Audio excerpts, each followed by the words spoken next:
আসসালামু আলাইকুম এভরিওয়ান। মায়ের মৃত্যু গল্পের ৩ নম্বর পর্ব।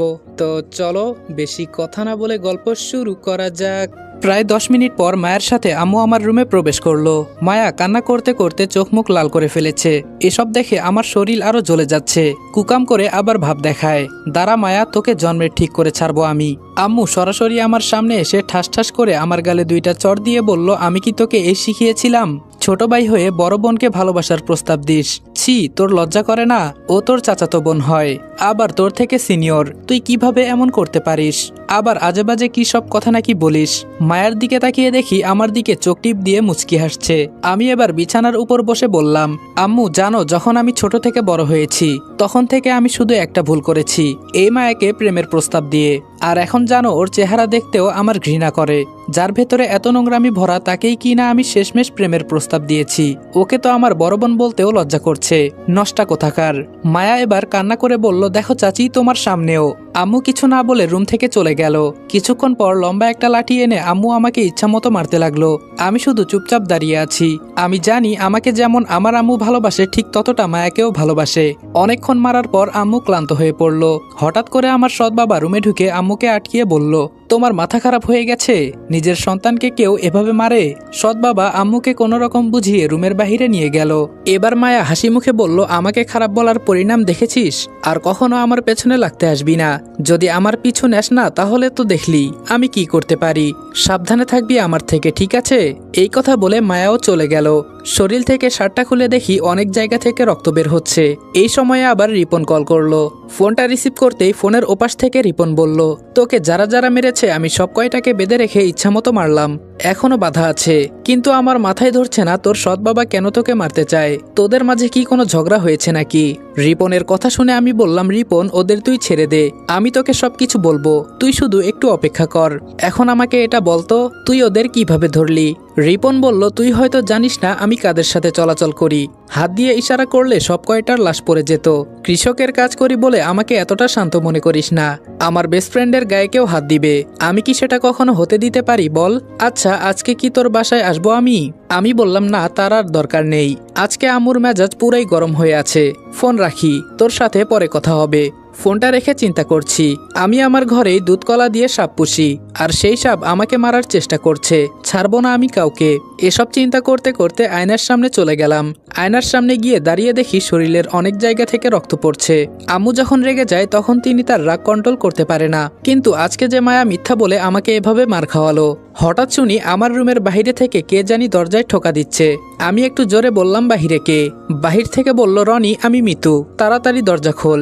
আমাকে মেরে মিতুকে আম্মুই হয়তো কল করে বলেছে এখানে আসতে। দরজা খুলে দিলাম। মিতু আমাকে দেখে জোরে একটা চিৎকার দিয়ে বলল, রনি, তোর শরীর বেয়ে এত রক্ত পড়ছে কেন? আম্মু আমাদের থেকে কিছুটা দূরে দাঁড়িয়েছিল। মিতুর চিৎকার শুনে আম্মু আমার দিকে চোখ বড় করে তাকালো। মিতুকে রুমে ঢুকিয়ে দরজা বন্ধ করে দিলাম। মিতু হাতে করে একটা বক্সও এনেছে। মিতু আমাকে শুয়ে পড়তে বলে বলল, আমাকে একবার কল করবি না? এখন বল কি কারণে আন্টি তোকে মারলো?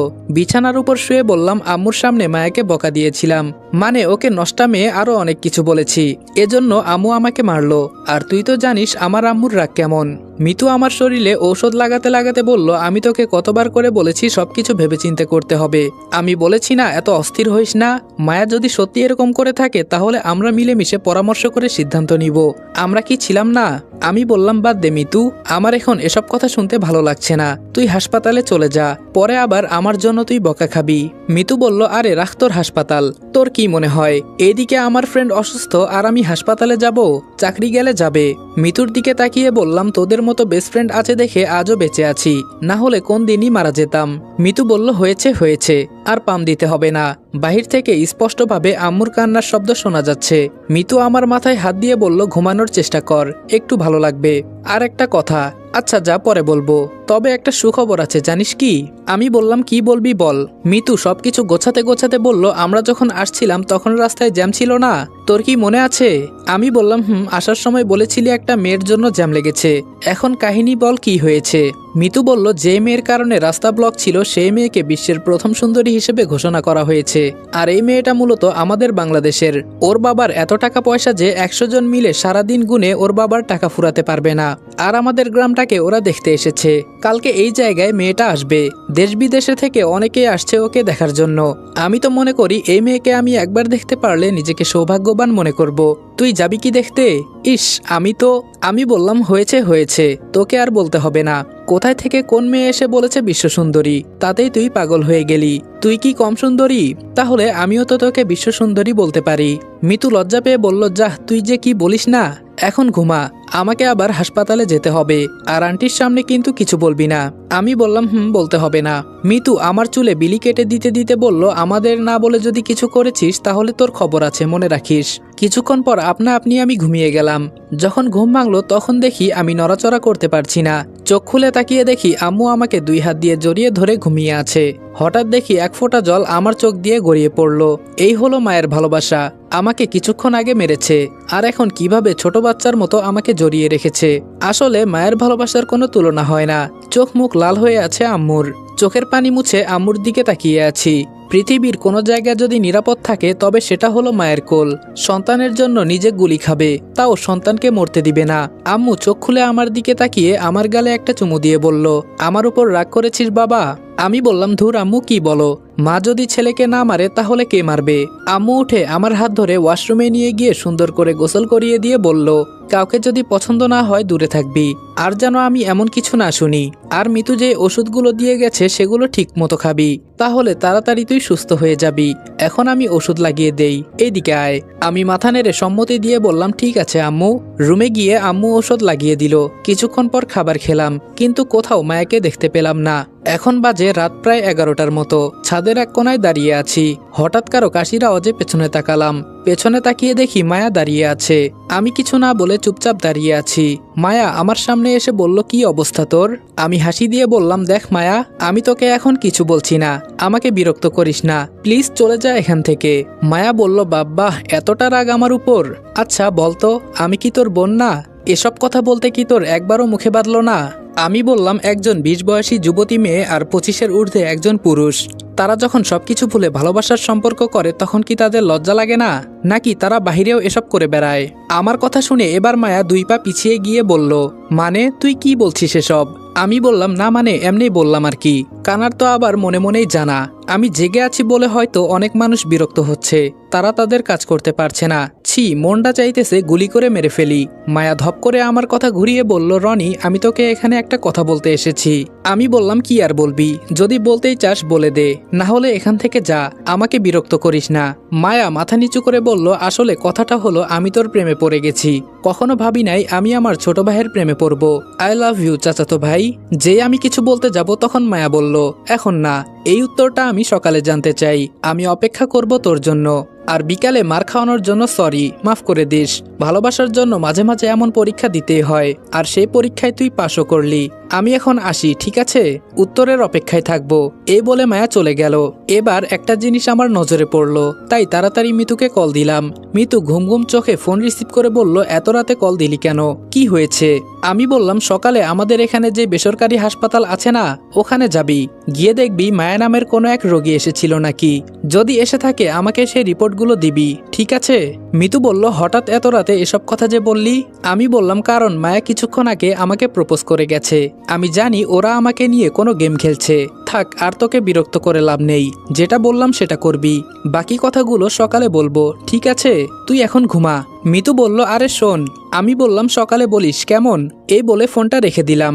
সকালে ঘুম থেকে উঠে দেখি আম্মু কফি হাতে দাঁড়িয়ে আছে।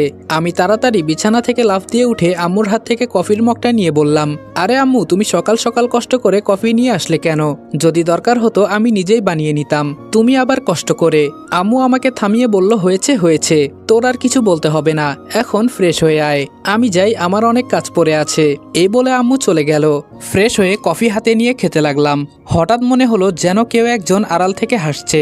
আমি দরজার কাছে গিয়ে বললাম, কে বাহিরে? এবার মায়া আমার সামনে এসে বলল, আমি। আর তোর কফি কিন্তু আমিও খেয়েছি যখন তুই ওয়াশরুমে ছিলি। কেমন হলো বলতো বিয়ের আগেই? মায়া আর কিছু বলার আগে কফির মগটা হাত থেকে নিচে ফেলে দিয়ে বললাম, ওয়াক থু, আমার তো এখন বমি আসছে। ভাগ্য ভালো যে সকালে তেমন কিছু খাই নাই। আমার কাহিনী দেখে মায়া চোখ মুখ লাল করে কিচেন রুমের দিকে চলে যাচ্ছে। যাকগে, তাতে আমার কি? আমার দরজা বন্ধ করে আবার বিছানায় শরীর লাগিয়ে দিলাম। অনেকক্ষণ পর আম্মু ডেকে বলল, বাবা আয়, নাস্তাটা সেরে নে। আমি বললাম আম্মু চলো। আমি টেবিলে গিয়ে বসতেই মায়াও এসে আমার সামনাসামনি বসলো। আম্মু আমার পাশে বসে আমাকে খাইয়ে দিতে লাগলো। খেতে খেতে আম্মুকে বললাম, আজকে এত আদর দিচ্ছ যে, ছেলের জন্য কফি, আবার খাবার তুলে খাইয়ে দিচ্ছ, ব্যাপার কি হ্যাঁ? আম্মু ঠাস করে আমার মাথায় থাপ্পড় দিয়ে বলল, যত দিন যাচ্ছে তত শুধু দিন দিন বদমাশ হয়ে যাচ্ছিস। এর মাঝে মায়া বলে উঠল, চাচি আম্মা আমি আপনাকে একটা গল্প শোনাই, শুনবেন কি? আমার আম্মু সরল মনে বলল, মা বল শুনি। এবার মায়া বলা শুরু করলো, একটা ছেলে তার চাচাতো বোনকে অনেক ভালোবাসতো, তবে মেয়েটা তখন রাজি ছিল না। যখন মেয়েটার মন নরম হয়ে গেল, মেয়েটাও চিন্তা করলো আমার চাচাতো ভাই আমার জন্য এত পাগল, ভালোই তো হয় আমি অজানা কোনো ছেলের কাছে বিয়ে বসবো না, চাচাতো ভাইকেই তাহলে বিয়ে করে নেই। আর যখন মেয়ে রাজি হলো তখন ছেলে রাজি হয় না। এখন এর সমাধান কি চাচি আম্মু? আমি এই প্রশ্নের উত্তর জানতে চাই। আমার আম্মু এবার হাসি দিয়ে বলল, ছেলে হয়তো কোনো কারণ খুঁজে পেয়েছে, এজন্য রাজি হয় নাই, না হলে নিজের ভেতরে আলাদা একটা রাগ চেপে আছে। তবে আমি মনে করি তুমি এসব প্রেম প্রীতি নিয়ে কখনো কোনো কিছু চিন্তা করবা না, আর এসব আজাইরা কথা বলে সময় নষ্ট করবে না, ঠিক আছে? মায়া মাথা নিচু করে বলল, জি চাচি, সরি। আমি মনে মনে বললাম, যাক আম্মু তাহলে ভালোই একটা কথা বলেছে। আসসালামু আলাইকুম এভরিওয়ান, মায়ের মৃত্যু গল্পের দ্বিতীয় পর্ব এখানে শেষ করলাম। আর আজকের ভিডিওটা অনেক লং করতে চেয়েছিলাম, তবে তোমরা অনেকেই জানো আমাদের মায়ের মৃত্যু গল্পের প্রথম পার্টে একটা সমস্যা হয়েছে। কালকে যখন ভিডিওটা আপলোড করি তার ঠিক আধা ঘন্টা পরে আমাদের ভিডিওতে এজ রেস্ট্রিকশন নামে একটা রেস্ট্রিকশন পড়ে, যার কারণে 18 বছরের নিচে থাকা কেউ ভিডিওটা দেখতে পারতেছো না।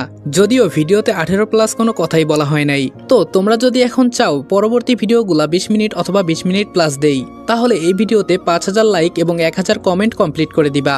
আর তোমাদের আশেপাশে তোমাদের ফ্রেন্ড সার্কেল অথবা তোমাদের রিলেটিভদের ভিতরে যারা গল্প পছন্দ করে তাদেরকে শেয়ার করে দিবা গল্পটা। যেহেতু তোমাদেরকে এন্টারটেইন করার জন্য আমরা এত কষ্ট করে থাকি, সেহেতু তোমাদের কাছে এতটুকু আবদার করতেই পারি। আর আমি মনে করি আমার ভাই ব্রাদারের কাছে এগুলো কোনো কিছুই না। আর তোমরা অনেকেই এতিম ছেলের গল্পটি শুনতে চাইতেছো, যদিও এটা মেন আইডিতে দিতে পারতেছি না, কিন্তু আমাদের সেকেন্ড আইডিতে এটা কন্টিনিউ করা হইতেছে। আমাদের second channel Sajid always on ফায়ারে প্রত্যেকটা দিন এই গল্প দেওয়া হইতেছে। আমাদের সেকেন্ড চ্যানেলের লিঙ্ক তোমরা পিন কমেন্টে পেয়ে যাবা, এবং আমাদের মেন চ্যানেলের হোম পেজেও চ্যানেলটা সেভ করা আছে। তো যাও আর ওইখান থেকে এতিম ছেলের গল্পটা শোনো। আর প্রথম পর্বটি যারা শুনতে পারো নাই তারা কিভাবে শুনবা এটা তো ভিডিওর শুরুতে বলেই দিয়েছি, আশা করি এটা আর বলতে হবে না। তো দেখা হচ্ছে নেক্সট ভিডিওতে, ততক্ষণ ভালো থাকবা, সুস্থ থাকবা, আল্লাহ হাফেজ।